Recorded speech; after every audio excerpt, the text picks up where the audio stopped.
السلام علیکم۔ ویسے تو پیارے نبی صلی اللہ علیہ وآلہ وسلم اور جبرائیل علیہ السلام کی بہت سی ملاقاتیں ہیں، لیکن آج کی ویڈیو کے اندر ہم آپ کو بتائیں گے کہ جب پیارے نبی اور جبرائیل علیہ السلام کی ملاقات ہوئی تو جہنم کے بارے میں جبرائیل علیہ السلام نے رسول پاک صلی اللہ علیہ وآلہ وسلم کو کس طرح کے احوال بتائے۔ تو آئیے بڑھتے ہیں ہم اپنی ویڈیو کی طرف۔ اس سے پہلے آپ ہمارے چینل کو سبسکرائب اور ویڈیو کو لائک کر لیں۔ ایک بار جبرائیل علیہ السلام نبی کریم صلی اللہ علیہ وآلہ وسلم کے پاس آئے تو آپ صلی اللہ علیہ وآلہ وسلم نے دیکھا کہ جبرائیل کچھ پریشان ہیں۔ آپ صلی اللہ علیہ وآلہ وسلم نے فرمایا، جبرائیل کیا معاملہ ہے کہ آج میں آپ کو غم زدہ دیکھ رہا ہوں؟ جبرائیل نے عرض کی، اے محبوب کل، میں اللہ پاک کے حکم سے جہنم کا نظارہ کر کے آیا ہوں۔ اس کو دیکھنے سے مجھ پہ غم کے آثار نمودار ہوئے ہیں۔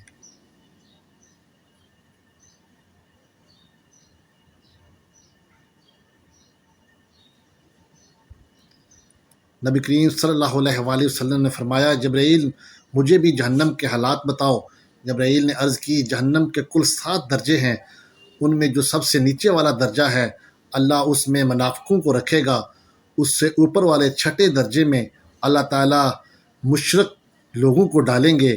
اس سے اوپر 5ویں درجے میں اللہ سورج اور چاند کی پرستش کرنے والوں کو ڈالیں گے۔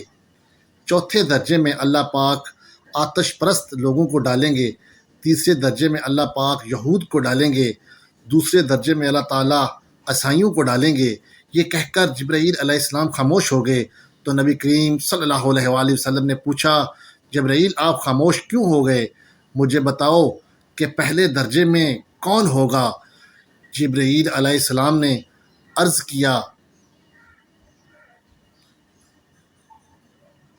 اے اللہ کے رسول، پہلے درجے میں اللہ پاک آپ کی امت کے گناہ گاروں کو ڈالیں گے۔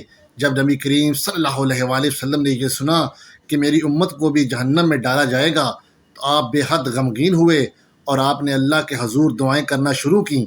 3 دن ایسے گزرے کہ اللہ کے محبوب مسجد میں نماز پڑھانے کے لیے تشریف لاتے، نماز پڑھ کر حجرے میں تشریف لے جاتے اور دروازہ بند کر کے اللہ کے حضور رو رو کر فریاد کرتے۔ صحابہ حیران تھے کہ نبی کریم صلی اللہ علیہ وآلہ وسلم پر یہ کیسی کیفیت طاری ہوئی ہے۔ مسجد سے حجرے جاتے ہیں، کر بھی تشریف لے کر نہیں جا رہے۔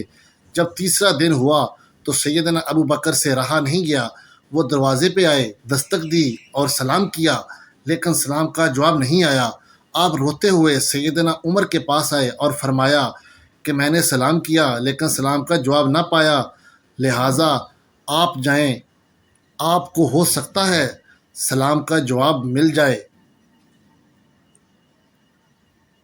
آپ گئے تو آپ نے 3 بار سلام کیا لیکن جواب نہ آیا۔ حضرت عمر نے سلمان فارسی کو بھیجا لیکن پھر بھی سلام کا جواب نہ آیا۔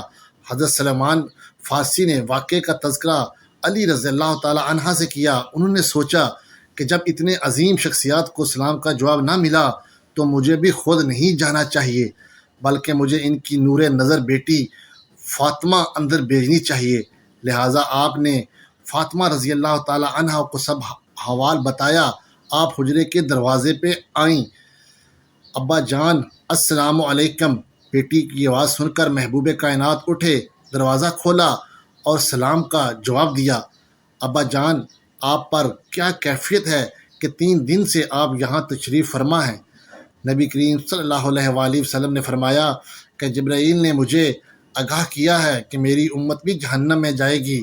فاطمہ بیٹی، مجھے اپنی امت کے گناہ گاروں کا غم کھائے جا رہا ہے اور میں اپنے مالک سے دعائیں کر رہا ہوں کہ اللہ ان کو معاف کر اور جہنم سے بری کر۔ یہ کہہ کر آپ پھر سجدے میں چلے گئے اور رونا شروع کیا، یا اللہ میری امت، یا اللہ میری امت کے گناہ گاروں پہ رحم کر، ان کو جہنم سے آزاد کر۔ کہ اتنے میں حکم آ گیا، وَلَسَوْفَ يُعْطِيكَ رَبُّكَ فَتَرْضَىٰ، اے میرے محبوب غم نہ کر، میں تم کو اتنا عطا کر دوں گا کہ آپ راضی ہو جائیں گے۔ آپ خوشی سے کھل اٹھے اور فرمایا، لوگو، اللہ نے مجھ سے وعدہ کر لیا ہے کہ وہ روز قیامت مجھے میری امت کے معاملے میں خوب راضی کریں گے، اور میں نے اس وقت تک راضی نہیں ہونا جب تک میرا آخری امتی بھی جنت میں نہ چلا جائے۔ لکھتے ہوئے آنکھوں سے آنسو آ گئے کہ ہمارا نبی اتنا شفیق اور غم محسوس کرنے والا ہے، اور بدلے میں ہم نے ان کو کیا دیا۔ آپ کا ایک سیکنڈ اس تحریر کو دوسرے لوگوں تک پہنچانے کا ذریعہ ہے۔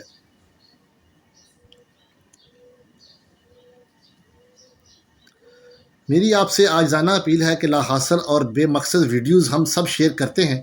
آج اپنے نبی صلی اللہ علیہ وآلہ وسلم کی رحمت کا یہ پہلو کیوں نہ شیئر کریں۔ آئیں ایک ایک شیئر کر کے اپنا حصہ ڈالیں، کیا پتہ کون گناہ گار پڑھ کر راہ راست پہ آ جائے۔ پیارے دوستوں، مزید اس طرح کے ویڈیوز دیکھنے کے لیے چینل کو سبسکرائب اور ویڈیو کو لائک کر لیں۔ جزاک اللہ۔